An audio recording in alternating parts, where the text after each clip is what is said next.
Hello, and welcome to the Sovereign Collective podcast, where we bring you real, raw truth for your self-empowerment. I'm your host, Sasha Calavoda, and I believe that you can stand on your own 2 feet, but that you don't have to do it alone. I love learning from people who continually strive to raise the bar, to go against mainstream thinking, and who dare to question the general consensus.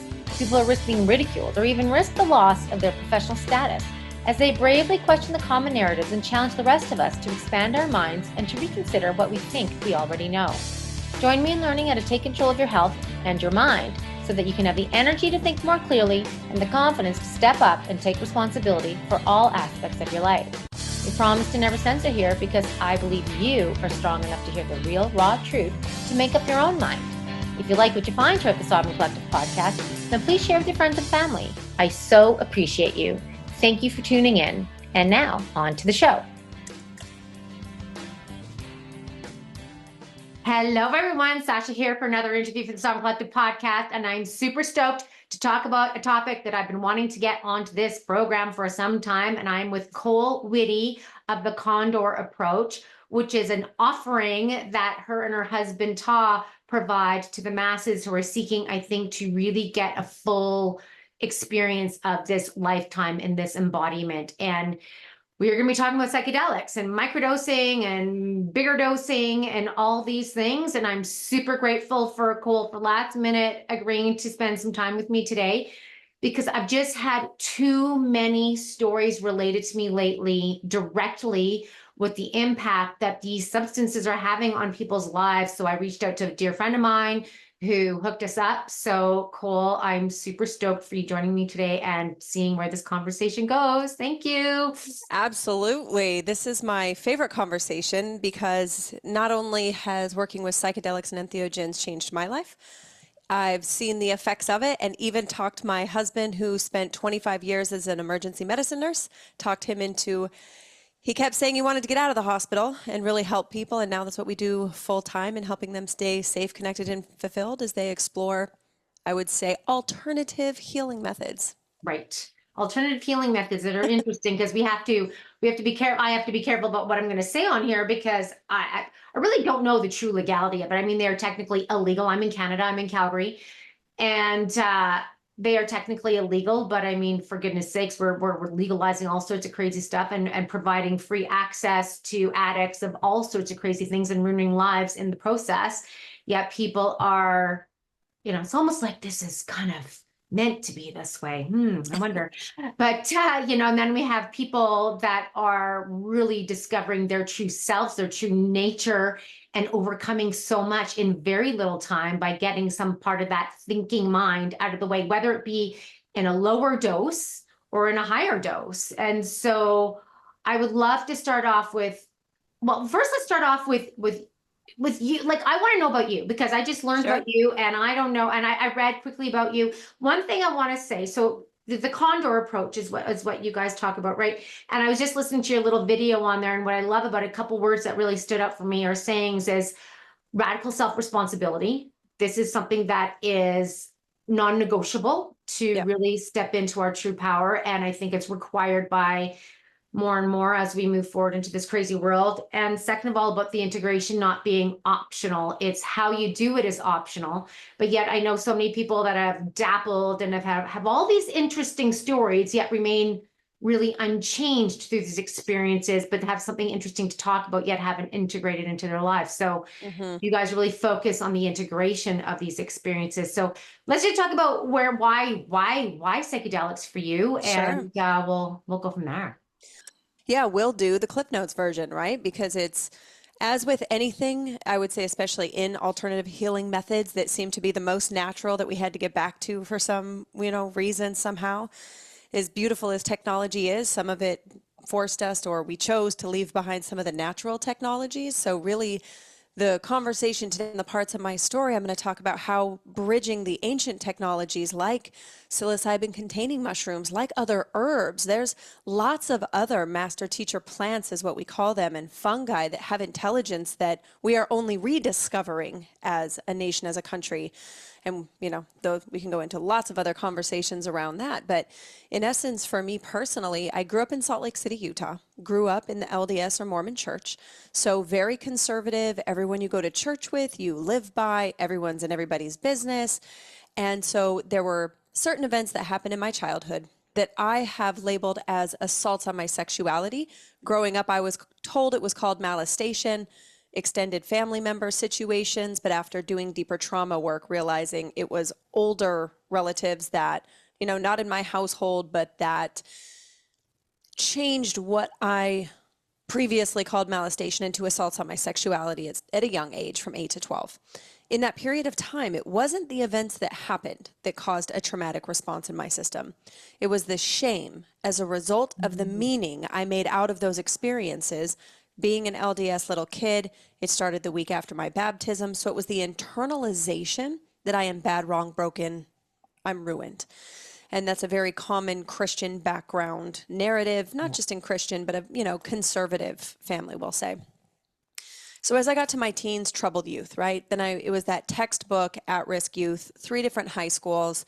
I went to alternative high schools. I finally ended up dropping out of school at 17, ended up in a coma from an contaminated batch of a drug that put 9 people in the hospital that evening. I was the smallest. I took the brunt of it, and I ended up flatlining into a coma. And so from there, because now I was in the club scene, the rave scene was very big. We're talking late 90s, early 2000s, right? And in this scene of people, it wasn't uncommon for people the substance I had taken was called GHB, or still is. It's known as the date rape drug. It is a liquid form substance that I've seen make a big, I would say, coming back in the last 2 to 3 years, because as psychedelics have come back around more mainstream, so have I seen other substances. That one's a very dangerous one. Again, conversation for another day, not in the same category of psychedelics, but a common, I would say, when people start to get messy. And that's why today's conversation, we can talk about the microdose to macrodose. The thing that makes my story unique is after being in a coma, then I became a poster child for substance abuse education. I did national talk shows like Montel Williams and ran the Olympic torch and got a day of recognition from the state of Utah for all of my work in educating the youth of Utah. But what I found was that I was trying to make up for everything I wasn't. I was trying to make up for everything I'd felt I'd ever done wrong. And even though I was in service and felt like I was doing a quote unquote good thing, people were using my story. I could see narratives of government, of systems, be like, there was one government contract I did before I walked on stage. The guy in charge said, look, don't talk about this, talk more about this, leave this part out and make sure to cover that. And in my body, at that point, I'm like a 22-year-old kid. Yeah. And in that moment, it felt like a form of prostitution of a story. And I said, I'm not going to be anyone's, you can't pay me enough to be used for a different narrative that changes the story and it's no longer true. Like when you leave those details out. Because the truth was, Sasha, though there was dysfunction because of the people I was around, even then, some of the magic mushrooms and substances put me in a space where I could actually talk to people about some of the things that happened when I was younger that no adults in my environment could. Where I grew up, their therapist, like that wasn't even a thing. And in school, people, especially in like the LDS religion and in Utah, you didn't talk about things. So if something happened, you're just quiet and you don't say anything and you don't want anyone to feel bad. You've got that, be a nice person and be a good girl and those kinds of things.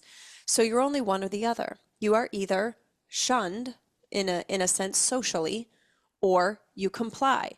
And for me, that was the catalyst for rebellion, we'll say, is what it was called then. In retrospect, what I knew is that there wasn't a black and white with all this. I saw the gifts. I saw the accident of that evening. I didn't take too much. It was a contaminated batch. Play with the wrong people, higher possibility of risk. If I skydive or base jump, there is a higher possibility of bodily harm. I was in an environment that had a higher possibility of bodily harm because there was more recklessness, more trauma, people operating from woundings. So it was then that, so it was 2000 when the coma happened. And I said, then I have to change my life. So I became Miss Utah Teen, competed at Miss Teen USA, like really needed Wow. a purpose. Yeah. And which was great, you know, whatever. But again, when you are driven by shame for your purpose and your Mhm. contribution, by the time I hit 26, I had fibromyalgia, endometriosis, autoimmune issues, thyroid issues, migraines. I'd had 2 laparoscopies at that point. I mean, I'd had 20 something broken bones, 3 traumatic brain injuries, just a lot of injuries and a lot of illness.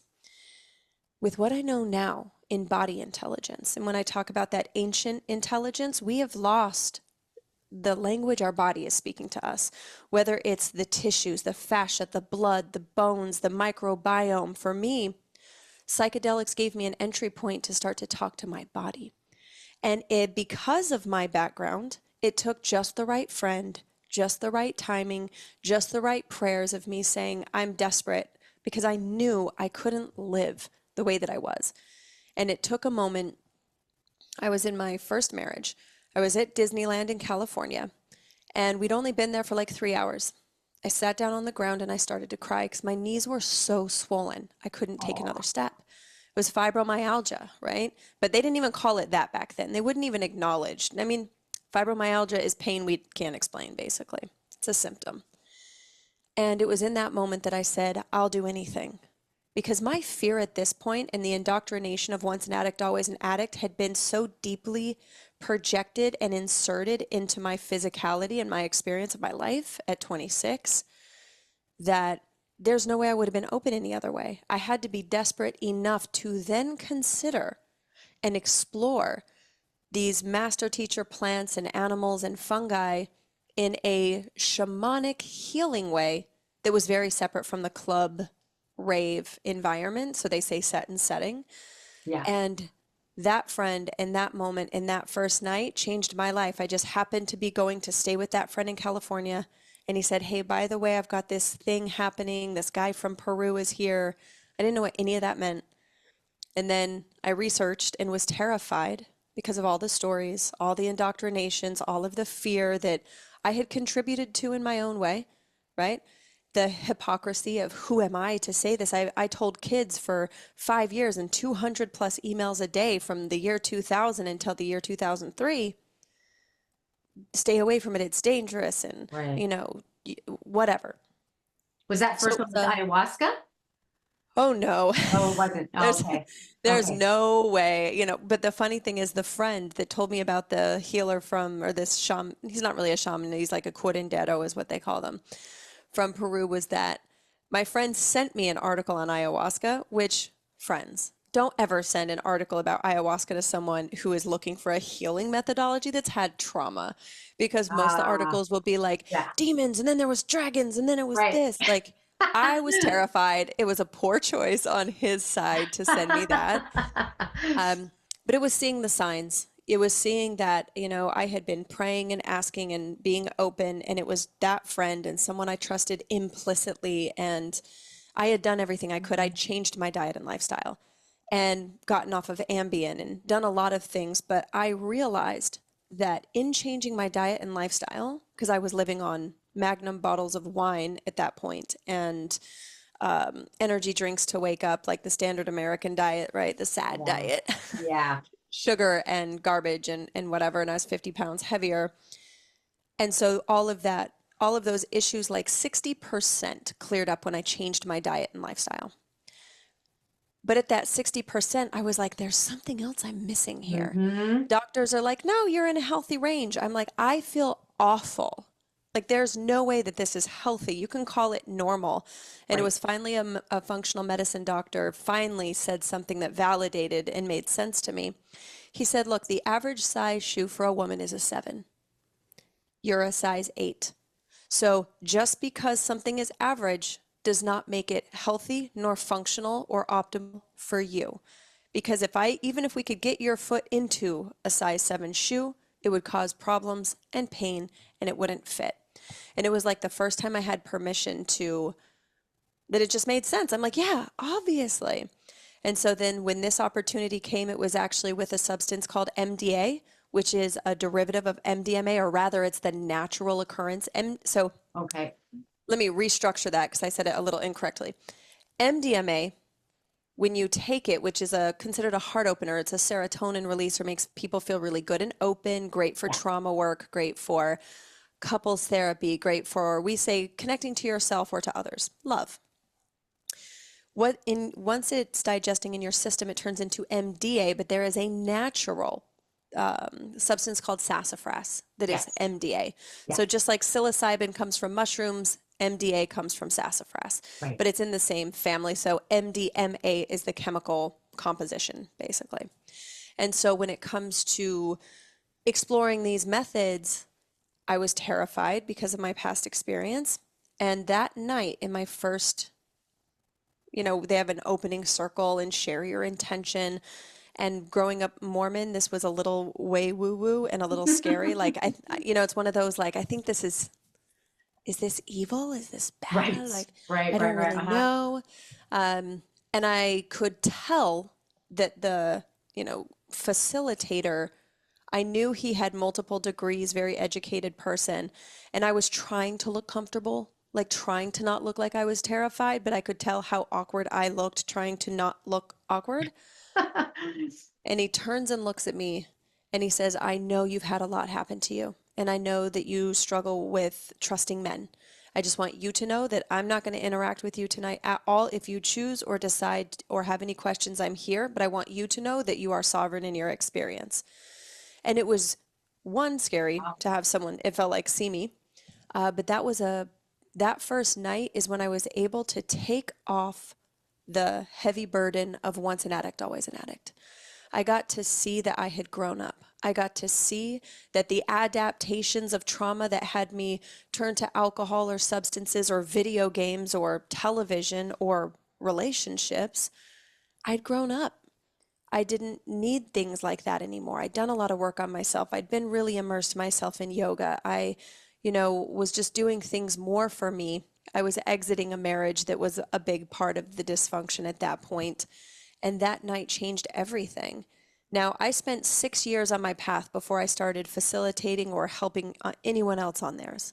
Because I had a lot to unpack. And for the first time in my life, I was like, this is about me. It's not about who I can help, because I did that already. I put others before me. I worked in animal rescue. I would take 5 dogs at a time to the detriment of my own health and finance and, peace. And so that first night was when I committed to myself. And I said, I'm going to figure this out, because I didn't know pain-free was possible. I just wanted it to suck less. I was like, if I can get the suck to a 6 consistently, I can get out of bed. I can enjoy my life. I was so accustomed to pain that pain wasn't the problem.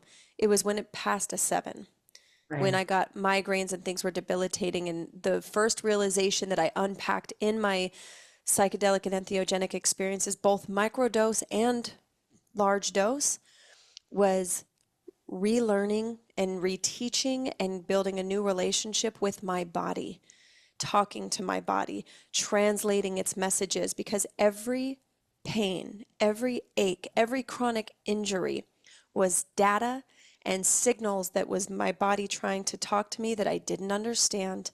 And that's when it really clicked that my fibromyalgia was all of the emotions I refused to feel. And they were trapped, and it was my body saying, you're not going to keep going until you stop and listen. And it would just turn up the volume. And I started to see the patterns, like, wow, every time I talk to this person, I feel exhausted after. Or when I go to that job, I get a migraine the night before or on the first day back in the week. And I started to see these patterns and trends. And so now, fast forward 16 years later, I've sat with thousands of people, both facilitating, co-facilitating, participating. I worked as a personal trainer because of the health and fitness piece. Then my husband being a nurse. It just, you look in retrospect, it all makes sense. It didn't make it suck less for a very long time. So, Really? yeah, Oh, yeah. yeah. Okay. Yeah, and I think that's a great segue into the conversation when it comes to psychedelics. It is not a quick fix. It might be a quick realization, it might be the most effective, and it might be the most efficient, but it still takes work and it still takes tough conversations. And what I watch that's the most dysfunctional thing when people start to explore these things is they go in, they feel amazing, then they come out and they don't integrate the Yes, lesson into a lasting plan. totally. But it's like that with Mhm. anything. Yoga retreats, transformational Right. events, people say, I'm going to change everything. They go back on a high, feeling great. Exactly. Then they go around their family or they go back to work. And as time goes on, they slide back into position like it never happened. Right. Absolutely. And I see that all the time. And I know people that talk about all these great experiences, but it's like, but you're the same person that's doing the same, you've got the same habits, the same tendencies. Like, okay. But why I really wanted to get this going is because I talk about this on this platforms because I've just had so many, I've been connecting people and getting people like I do, like I work at a shop a few days a week and I teach classes and people come to me like I'm their freaking doctor. And I'm like, I'm Yeah. not the doctor, but they act like I am. But anyway, so this latest one, I just end up, I couldn't think about him without crying all day long because I got him on just microdosing. He has a history of all sorts of pharmaceutical drug use and abuse and just depression, anxiety, OCD, control issues, blah, blah, blah. And the first day, so I see him, I don't even think it was a whole month later. I said, so I got him on two things. He started with Shilajit because he was terrified to microdose because I'm like, do you like controlling things? And he says, yeah. And I'm like, what do you like to control? He goes, everything. I'm like, so what do you think you're actually in control of? And what do you think you're going to lose control of? And he looks at me, he's like, I never thought of it that way. Cause he realized nothing besides Yeah. maybe picking up a pen and putting it back down. And so anyway, so he did it. And 3.5 weeks later, I see him and I said, so he's like, life changing from day one. And he's like, I get Hmm. like, I'm gonna cry about it now because like I can never repay you for this, like in this lifetime.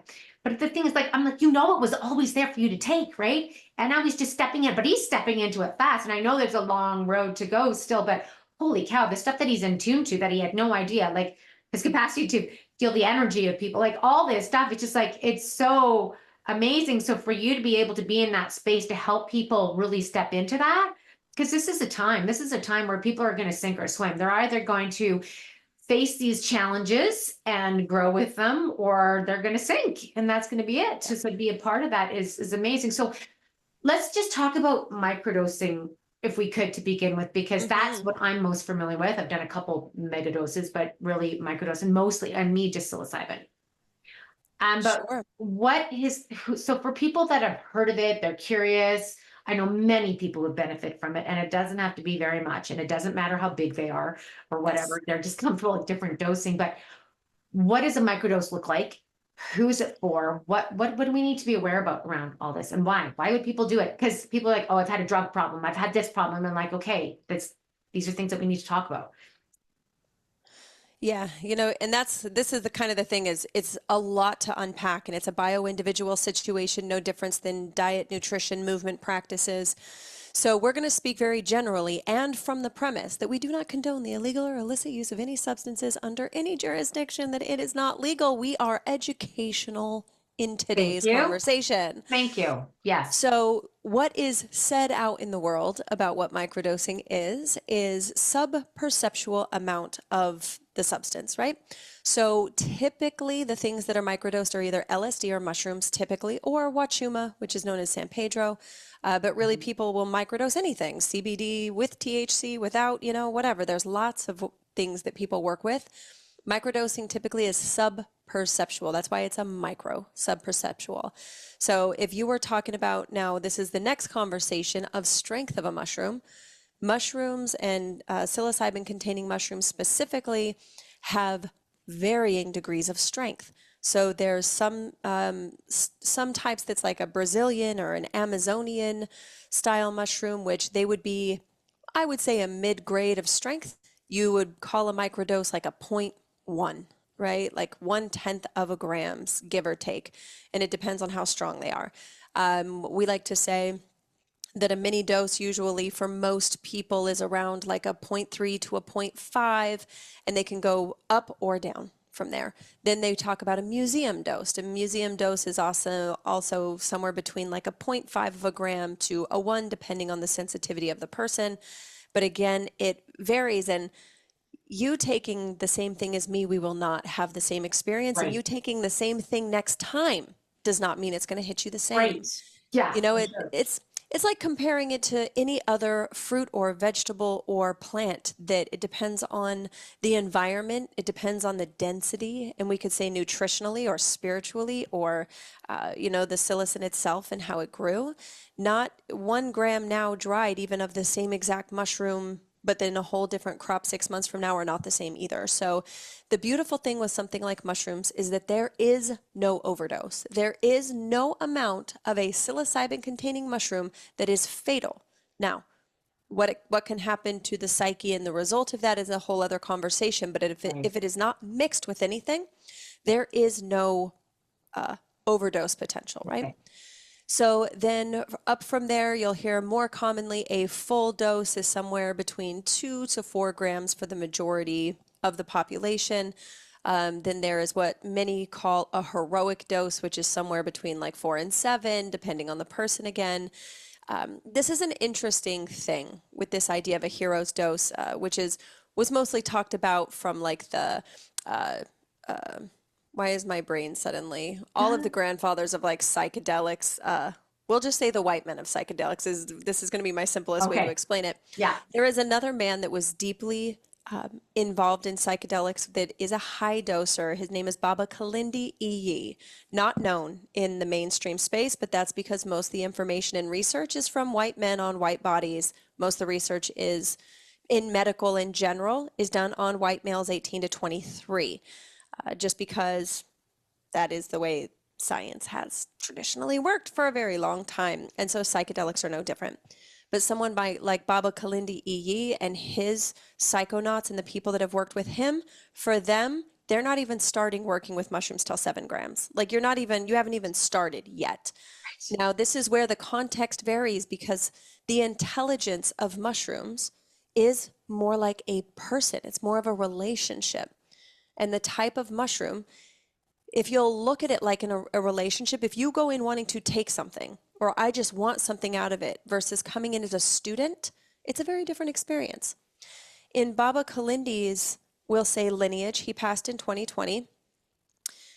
The mushrooms, after you cross somewhere around the 7 gram, and for some people less, but we'll just for simplicity purposes, he worked up to 50 grams of mushrooms, and it changes the dimensions that you go to, but more isn't necessarily more, it's different after you cross about the 7 to 9 gram threshold. But there is an impact on your psyche. It's never a place to try to arrive to. More is not better. It is different. So it's one of those you have to check your ego, and because I'll have big, strong Marines come in and be like, I'll do 10.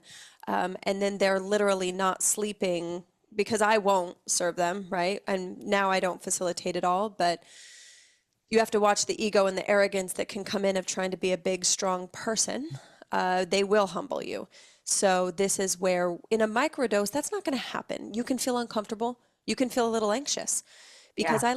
I like to explain it. It's a bit more like when you're doing a microdose or even a mini dose, you have emotions you've been suppressing, and it can start to feel like they're going to wash over you. And if you've been outrunning things, if you've been just the stopping and slowing down can feel terrifying to the system. And so there's ways to mitigate, there's ways to, this is why I think it's really important for everyone to do research ahead of time. You can always add, you cannot subtract. So, Right. as a general practice, if you'll approach it with the respect, if you'll approach even writing a letter, whether it's ayahuasca in the jungle with some of the Huni Kuin or the Yawanawa or the Shipibo tribe, write a letter to the substance you're going to work with. So mushrooms, Mhm. ayahuasca, of what are you hoping to get from this? What are you hoping? We call it an intention. What do you want to know, do, be, or understand? Even just wanting to understand what the experience is like is a beautiful intention. But quite often people will go into it because they want something fixed. But Yeah. it's not that simple because what needs fixing is a matrix of adaptations of things that have happened in their life. And this is where the desire for humans to want to go the harder, faster, more now. I've worked with a lot of functional medicine doctors, a lot of therapists, a lot of biohackers that want the direct, most efficient, fastest outcome. And if you approach with that in mind, one of two things happens. So, one thing that we found is 8 out of 10 of the biohackers and people that we worked with in the space, health space, had a father, so they all had autoimmune issues. It could look like Lyme, was Lyme, but all some, adrenal fatigue or some other autoimmune issues that their biohacking and functional medicine wasn't fixing. It was buying them more time. It was helping them feel better, but they now recognize there was some deeper things at play. So microdosing would help them bring awareness. To me, it's almost like it gives you a pause before you react. It can help you get into more who you really are versus what the stress is creating, like the effect that you're in. And so starting with something like a microdose, if someone wants, I just want to get it done. People that have built businesses, entrepreneurs, like I'll fix it, I'll change it, I'll do it. If you come with that approach, I like to say it's kind of like remodeling a house. You don't go in to remodel a house and just start taking out walls. You want to look at the infrastructure. What's a load-bearing wall? Your deepest core wound the wall you want to take out might be a wound around your mother, but that wound also is what's keeping the roof up, that's making it so you can work, that's making it so you can support your children or your family. And if you go in just blowing out walls and taking higher doses and not really understanding the psychotecture, the internal architecture that's holding up your ceilings. Psychotecture. Oh, hmm love that term. Okay, cool. Yeah, because, if you think of looking at plans for a house when all of the films are kind of folded on top of each other, you don't know if this is an electrical issue, a plumbing issue, just things aren't working in the house. We want to pull the layers apart first and see, and just do some analyzing. Let's look before we just start tearing things down because the whole house might need to come down, not just the wall. And Right. if you'll pause and do more on the intake on the front end, and you can do an intake on yourself, or if you're working with a coach or a facilitator, one of my big red flags is if they only ask you what medications you've been on and they don't ask where some of your cultural background things, some things, they don't have to be traumatic events. Trauma is a response in the body, not an event. You could have been pushed off a swing when you were 4 and that taught you not to trust people because your Totally. best It's the friend pushed you up. perception of that event, right? And that's why we all Exactly. perceive very differently. And most people that would come to us said they didn't really have trauma. Oh, no, no, I had a great family.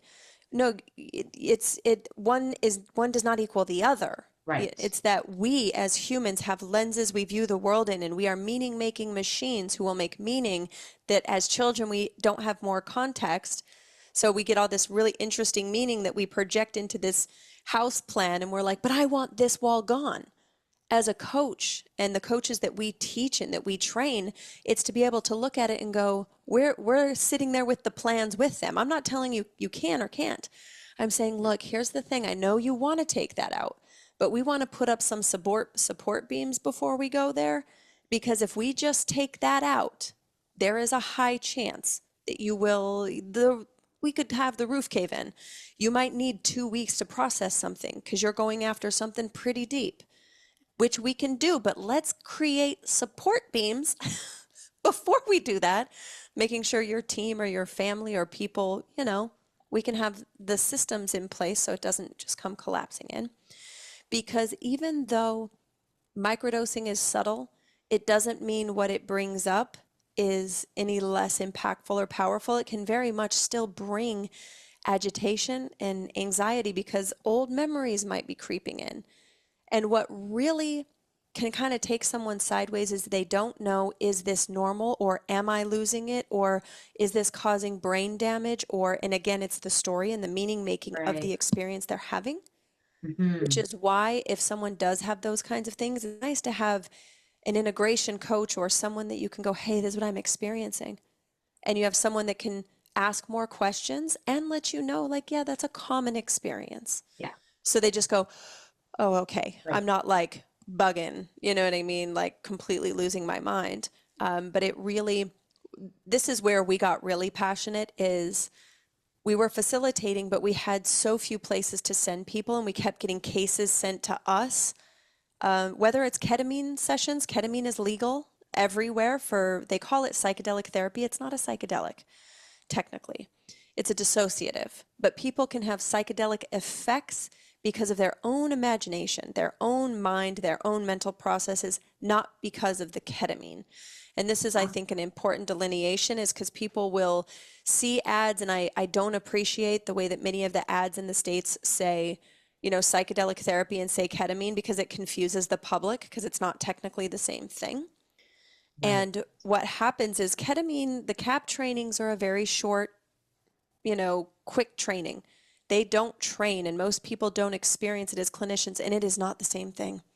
And so I took my own father for a ketamine session that because he wanted to try something legal. He has some complex things with his health, and they did not properly intake, and it was highly traumatizing for him. It took him 2 years to be in a dark movie theater because of Wow. they took him too deep too fast, and they didn't give him enough context, and you know, things that doubled down on my mission. I took him to what I believed was a professional medical setting that he would feel safe in, only to realize, like, this is why we have to do what we do.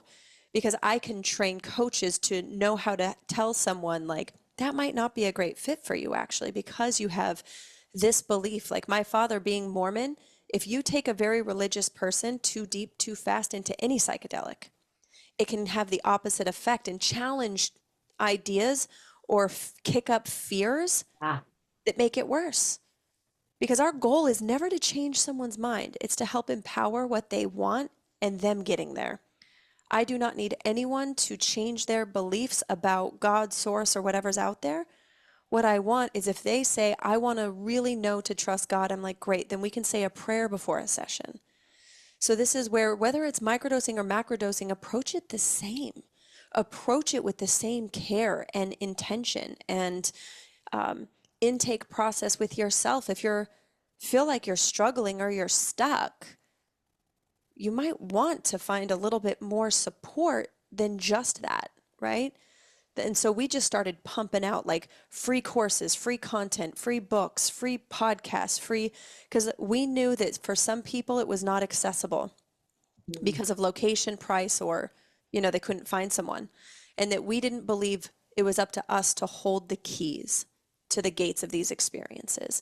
That what we could do was teach radical self-responsibility, how to question someone, whether it's a doctor or a therapist or a shaman, how to, you know, because that's another, we have that problem in the medical system that people don't, huge, huge. huge. Oh yeah. Yeah. And Mm. so for us, it's bringing in, how do you self-advocate? What would be correct for you? And it's not getting the right answer. It's how do you feel about the answers that you get? And teaching how to tap into that intuition versus your instinct. Because we have instincts and we have intuition. When you start working with these master teachers, you can start to learn instincts are based off of data of the past and survival. It can be positive. Like if I'm out in the street, I want my body to move out of the way of something. That is instinctual. Intuition is gentler. It's quieter. It's more of a pulling towards, where instinct is usually more of a pulling away from, an avoidance to survive. Mm. And Mhm. so I could microdose and just tap on my sternum and talk to my body and say, okay, I don't know what you're trying to tell me about this pain in my back. You know, so I'm going to pay attention today. And if I got a little twinge, I'd say, what did I just think? What just happened? What just changed in my field? Because we have thoughts crossing, you know, thousands per second. And so the microdosing allowed me to bring daily awareness in the practice, but you need to, you know, you want to titrate off, you want to take breaks, or you build a tolerance to it. Well, There's also, you would cyclically, like, right? It's not something that you can do daily microdosing, right? In order for it to maintain its for the effects, well, you're going cycling. to build a tolerance to it, at Yes. least with psilocybin and Yes. LSD. Yes. But there's other plants like kanna. Kanna is totally legal almost everywhere. It's a much, much gentler. I'd put it more in the category of like cacao. And it's a heart opener, so you can't take SSRIs, which is important to know. Where with psilocybin, now again, not giving medical advice, not advising, I'm saying that Dr. Erica Zelfand in Oregon does not take her patients off of SSRIs to work with mushrooms. And she is working in a government approved program. Because coming off of some medications is so destabilizing that you take them off and then give them another destabilizing process, more problematic versus they might just have to take more mushrooms because those SSRIs are cutting into it. Right. Now, I do, go yeah, ahead. I was just going to say, I do know several people that have weaned off their SSRIs or Hmm. antidepressants with the help of microdosing, and it Yes. didn't actually take them long. I always warn people, but because I mean, it can be a very physical Yes. experience going off your antidepressants, but I know more than one person that has gotten off of different psychotropic drugs like that. So, 100%. yeah. And this is the thing, especially if you know what the milligrams were, there's lots of people you can find support. And again, it's remembering to never give your power away to any shaman, coach, healer, doctor, whatever. Ask questions. How Yeah. does it feel when you hear it?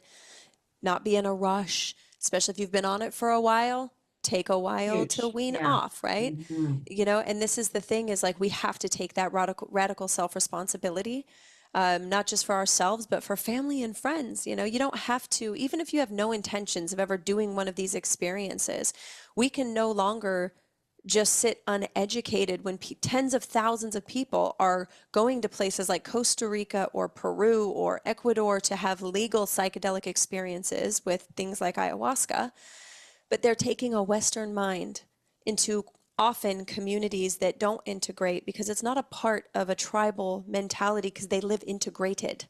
So, you Right. know, Mm. Westerners will go down there, they will be disintegrated. And then they come back home unsure what to do to put the pieces or how Yeah. they want to integrate again. And it's kind of like a broken bone. You go into the experience, you have a disintegration or a break, right? And then you want to have some way to assess what does the support look like? Do I need a cast? Do I need some level of support around me in my life? For what period of time? What does it look like? Because just like a cast, if it stays too long, then it's going to actually Apathy. atrophy the muscle, and same with your emotional muscles. And that's what SSRIs do. They are incredible crutches and casts for extreme situations where you're not okay and you need to function. No shame in that. But it's not a lifetime answer or solution. It causes other problems long term. So psychedelics offer an incredible opportunity to help you wean from that process, get free from it, remove the cast. And in that process, you're going to have to start getting more tools on how to feel and how to process. In You keep saying yes when you want to say no. People pleasing is one of the most common Oh, issues with huge, microdosers, whether huge. it's with their kids or with Yeah. their job or with their employees. They say yes because, oh, I gotta, I owe them. Anybody but themselves, anybody but Yes, respecting their own needs first because they're so concerned about what they thought and their appearance on the outside, right? And they were, 100%. and now they're going from suppressing to now having to feel with this, which is such an important thing. We're in suppressing medication, suppression. They don't even know how to feel anything.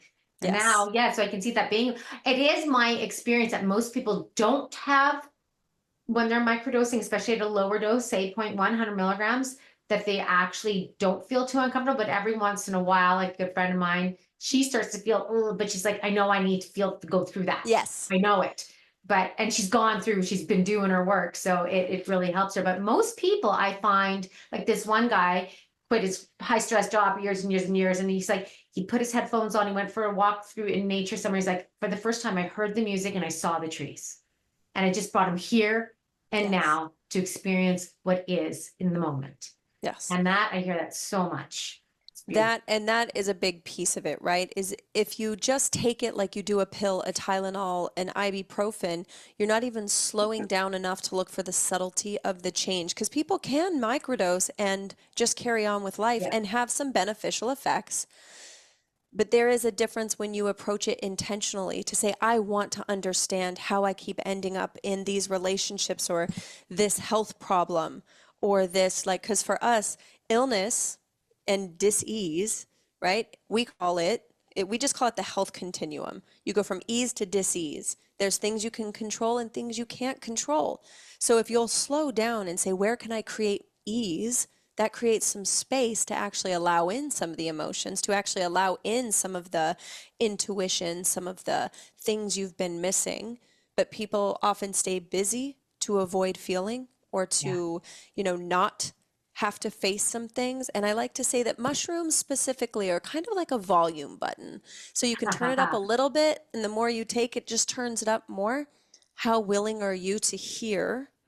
You don't have to crank it. Some people never will crank the volume all the way up. But you've got to at least slow down a little bit. So even for this guy you're talking about, to go out in nature is huge.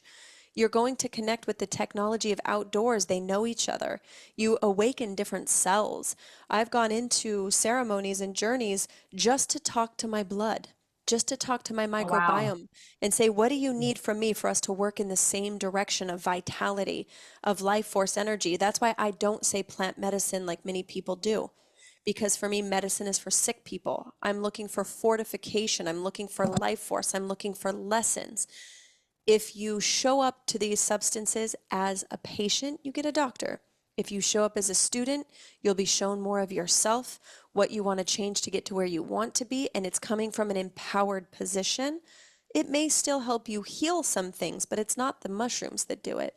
It's them Right. showing that your self-loathing is what's causing your IBS. It's the holding in the anger that's causing the stomach issues. It's the you don't feel safe. That's why your asthma is kicking up, right? Like I've had cases of people that when they were a child suddenly got really bad asthma to cats. And then they found in a ceremony that the cat thing happened after they started being molested by a grandparent. And so the body got this significant allergy to protect them to not have to go back in the house because the grandparents had a cat. So it was a self-defense mechanism. But what happens as adult when we don't need that mechanism anymore? You can be renowned. You can talk to your body and say, can we find another way like for you to inform me when Totally. you're not feeling safe? And I've watched people with lifelong, and same with me, I have not even had to go for a laparoscopy or any treatment of endometriosis since 2009. I've been off all thyroid medications since 2008. And for me, it is that I had to start really listening. I had to really, or I chose to. And I saw that my fibromyalgia was a combination of the emotions I refused to feel or they felt too overwhelming to feel. But the deeper message was that if I didn't change the narrative of self-loathing that I had, I was going to get leukemia because I hated myself on such a deep cellular level that I felt like I deserved this long, painful death. And when I realized it, when I was kind of shown that in a higher dose experience, I was like, oh, see, I thought I just didn't like myself like everybody doesn't like themselves, but this is quite serious. Right? So then I Wow. then I started to explore what is self-love really besides bubble baths or massage. Like what is it? Because I didn't know. And my entry point to self-work was like Anthony Robbins and because there just wasn't a whole lot back then to that you could really find. And I had gotten a course on love and passion he had with his wife Sage because now at this point I was getting a divorce and I was like, okay, it's clear that I contributed and enabled in certain ways in this relationship that I want to understand so I don't repeat it. And now I'm 11 years into an incredible marriage with a man that I love, and we built our relationship in mushroom experiences and Wow. MDMA. We went to guided journeys and we sat and we just talked of what happened to both of our relationships in the past, what we didn't want to have happen, what we did want to have happen. And it started a ritual where every year we get married on September 3rd. We sit down with poster boards. We write everything we want for the year to come, our dream life, our dream relationship, and we create a new agreement.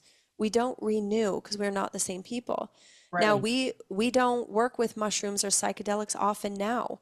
Once a year, maybe, but in the past, we had like 2 years that we learned each other by having the walls come down, by having a facilitator and having it guided so that we could speak from our heart, so that we could speak from who we really wanted to be and to see each other past the woundings while still creating boundaries of like, hey, I know that that comes up when you're hurt, but you can't project it at me or else I'm going to run.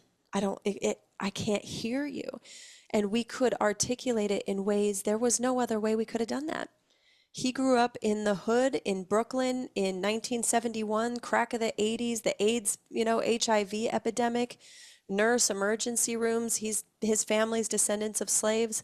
I come from a very white background, Utah, Mormon, conservative. I got in trouble in different ways, but we would not be in the relationship we are if it wasn't for these tools. We wouldn't. And the gift is that's now what we teach and what we share because we developed it, we built our relationship on it, and that became our business because people said, how'd you do it? And we're like, well, actually, I guess we have a system. Then we started to write it down. Then we started to share it. And as we did that, we were like, now we have so many friends that will sit with just a half a gram of mushrooms with their partner and be like, all right, so what do we need to air out? What's not working? There's definitely terms to this. Like, you don't want to just do this without knowing what you're doing. But it is to say that there's no other treatment I've seen that's as profound for relationships, for mending relationships that had betrayals or traumas or lost children or, things that just really tore them apart, but they want to lean in. They want to realign. They just don't know That takes a how. big thing. That willingness is huge though, because a lot of people are terrified of going there, terrified of Yes. feeling it, terrified. They won't even take that step. Like I remember when I met my husband, when I first started dating years ago, my best friend here, and he was in a place where, okay, I'm the common denominator to everything that's happened in my life. So just show me the truth because I'm going to take full responsibility. And this is almost Yes. 20 years ago now. And my best friend hears this when he says, show me truth. And she says, like, oh my God, how could you even say that? She's terrified. She didn't even want to be in the same room with them, even uttering those words. And now fast forward almost 20 years later and like completely different, like completely, like that's all she cares about. Right. But how many people would just, the idea of that just send them running? Yeah, well, and that's what these experiences will show you. It is, to me, it requires such a level of bravery because you're going to see yourself. Um, Right. you're going to Right. see where you are the common denominator, and it doesn't remove any responsibility or things that, you've been harmed by or any it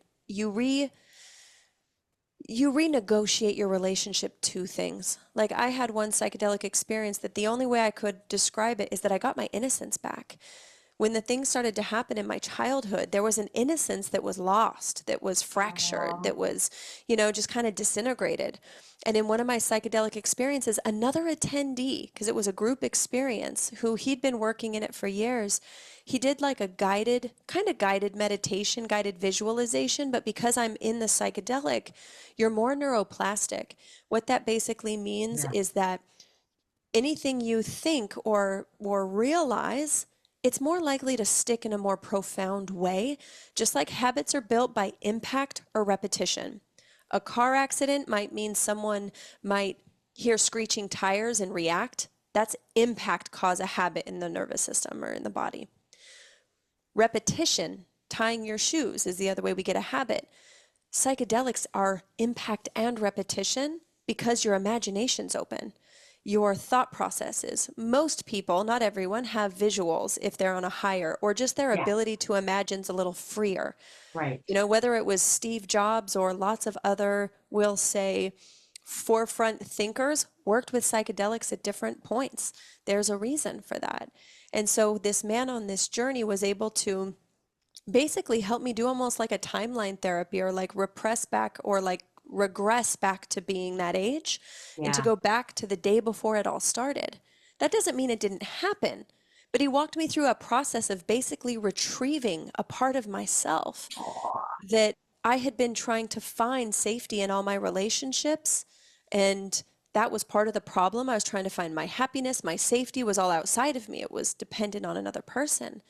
And in that experience, him guiding me because he had experienced something like that, I was able to get this piece I didn't even know that I was missing, a piece that suddenly I realized I had all of me. I've got me. I have my safety. Yeah. And I've done lots of other therapies that are amazing, right? EMDR, equine therapy, internal family systems. I've explored lots of things. But psychedelics are actually what opened me up to even be able to utilize them because I was so shut down. I was so wounded. I was so hurt. I was so angry. I couldn't trust people.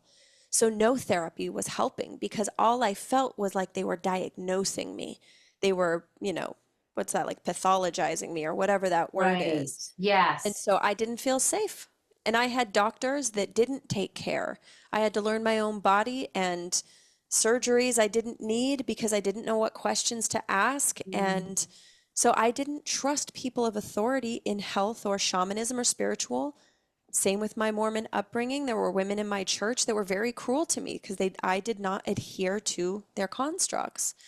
And so I could not have even gotten the benefit of all the other therapies I explored. Even to explore, like, what is it to explore, like, my fascia versus my bones? What is it to actually go talk and tap on that pain in my shoulder from when I crashed when I was 12?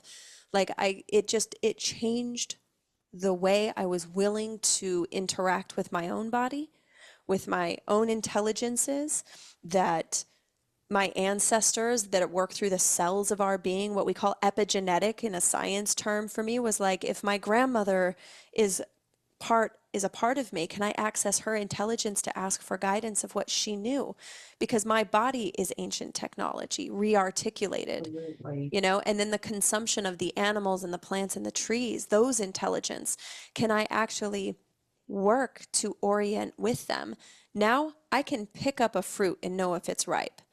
Like my husband jokes that I pick the best fruit because I can just feel it. And Wow. there's a intelligence to it that our ancestors had that, oh, I probably shouldn't eat this bush. Oh, this one was delicious, right? Right. That one's poisonous. And And so for that's the thing me, that's so powerful because it takes you out that linear thinking mind, right? yes. This quantum universe that the we can't you can't mentally think this and figure this stuff out with our linear thinking. It doesn't work that way, Hmm. right? And there's generational things, there's energetic things, there's like, there's holographic, like everything, so many different things. I love that. I love how you talk about that and how the interaction with your body. Like I know somebody who went on a journey and she met all her ancestors and she Hmm. healed so much in that one thing. It changed everything about everything for her in that one journey of meeting her grandmothers and great grandmothers and having these conversations. And then what do we know about how we've healed the past and how we're changing and healing the future, right? It just Yes. opens up to what that timeline doesn't exist as we think it is. 100%. And for me, when I started to look at epigenetics in our gene and our genetic expressions that we hear in like longevity talks and conversations, my thoughts and actions and beliefs and traumas and woundings, as I've reknown them, I was supposed to have one of my knees replaced in my early 30s. My husband's going to be 53. He looks like he's like maybe 40. And for us, it's because you can actually change your genetic expressions. When you get more relaxed, your body can heal. The Yeah. more ease you can create does not mean no effort. It means the stressors, it's not the same tension, Right. right? It's not the same conflict. And when we watch how families age and look similar, or a child whose parents are obese, you'll see the child walk like they do, even though they don't have the weight the parents do, because our bodies are modeling each other. And Yeah. as this is one thing that if whether someone's exploring microdosing or full doses and they go, I wish my family could, they are because you are. You are changing and you are all connected. That through that connection, as you grow, they grow. You don't have to have the Yes. conversation. You are these teachings Yes. in articulation, in like the total, you are, they say, the medicine. You are to show them what's possible. And now, like, I have an incredible relationship with my parents. My parents have always been amazing people, but they didn't know what to do with me. Okay. Right. Especially with some of the things that happened. They weren't equipped, they didn't know what to do. And we've been able to unpack that because I learned how to communicate. I did my own work and I didn't need my parents' apology nor their gratitudes. Oh, and I love that because we are so dependent on that. We're so dependent on somebody else's Yes. love or forgiveness or witnessing or whatever. But simply by doing your own inner work, you impact the whole field, the Yes. informed field around you, right? And then that changes without requiring that of somebody else because you can't ever force that, Yep. right? So, And oh I my, don't want it out of shame or guilt, right? Because then right, again, then people tend to not be as honest because oh, my parents did the best that they could. But it still doesn't mean you're not hurting from it. So where do you go to actually face the hurt, hold the hurt, process that part of yourself? You do it with yourself.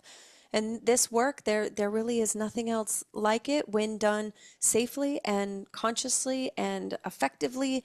I've worked with people with PTSD who served military, who had to do things at 20 years old they're not yeah, okay with, and now they're in yeah, their 40s, right? They went through severe mental woundings or seeing someone die. Or my husband is a nurse in New York City, working right, nights, like yeah, the damage that happens to our first responders because of the things that they see and that oh, vicarious totally, trauma, you can't unsee, you can integrate. right, And that's really the key thing here is you're never going to face something and go back into it. You're going to go back to see it from a different lens and right, perspective so that you can re-know it, so that you right, can shift it. And amazing. it's I've just the I would call them miracles for the sheer fact of I worked as a personal trainer. I worked with hundreds of people. I helped one person lost over 300 pounds naturally. Okay.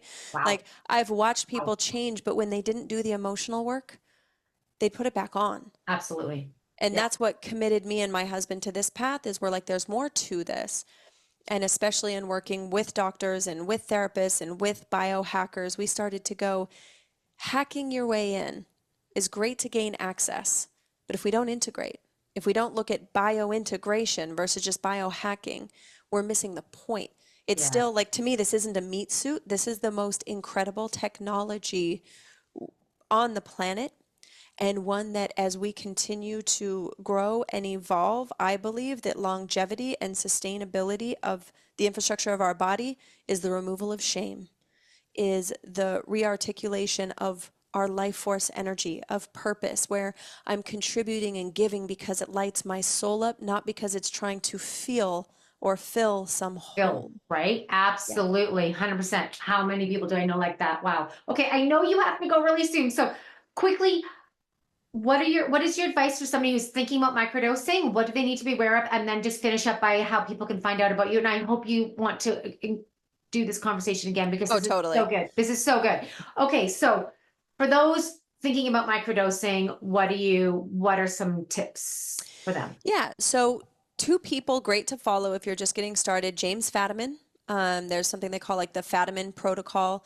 Right. He Yeah. has a protocol you can just follow, right? Because I'm Yeah. not condoning the illegal or illicit use of anything, but there is a Of man named course. James Fadiman that has a great protocol Of that you can course. research, look into. There's a biohacker named Sean Wells. He's starting to talk about it a lot more as well there, and he's done podcasts. I could also have him come on here. He can tell you more of the science and the research, and he's a great Cool. person because he's Yeah. personally experienced it. And then, this is really for the person who's been looking to enhance their creativity, wants just more awareness or more, I would say actually more control of their mood comes from having to allow yourself to feel, increased focus. Now, mushrooms can increase creativity, which can make it hard to focus. So that's a side note. You may not be a person that it increases focus unless the focus is like painting or singing or And I dance. find people have very different experiences that way because I know Yes. I've known some people, I like get them going and they're like, oh my God, I just sit and I get my work done. I'm like, oh, that's not me. No, It's that's not not me. something that I don't sit there and get my work done. That is not, if I want to sit and work, I don't do that. I take rhodiola or just work, Totally. but I don't do that. Yeah. Yeah, it's not the one for me for focus. It's to go out, go for a walk, to connect, to sing, to do art, to draw, things like Right. that for me personally. We call it a feminine plant, actually. So feminine because it's creative, it's nurturing, it's expansive. Mm, Versus mhm. LSD is masculine, straightforward, as far as like it's much more direct. Even though Right. it's expansive too, it's more brain versus Yeah. more body and heart Or and heart. creativity. I find heart with, yeah. Okay. Yes, and Okay. then the other thing that's important to know is that mushrooms are illegal in most places, at least in the United States, Canada. There are some strains of mushrooms that, because they grow in nature, they actually may be growing in your own backyard, but they can be, there's some that are very close looking. So if you Google and go to Reddit, please don't just pick things because some can look similar and some are dangerous and Very. toxic. So that's important to know. And then where you source from does matter. I want you to think about it like, if you wouldn't have that person watch your pet or your kids, don't eat their mushrooms. Oh, I The love reason I say that, that. there is a difference when someone raises and nurtures these, just like they talk about the molecular structure in water when someone speaks kindly to it versus anger Yeah. or hatred.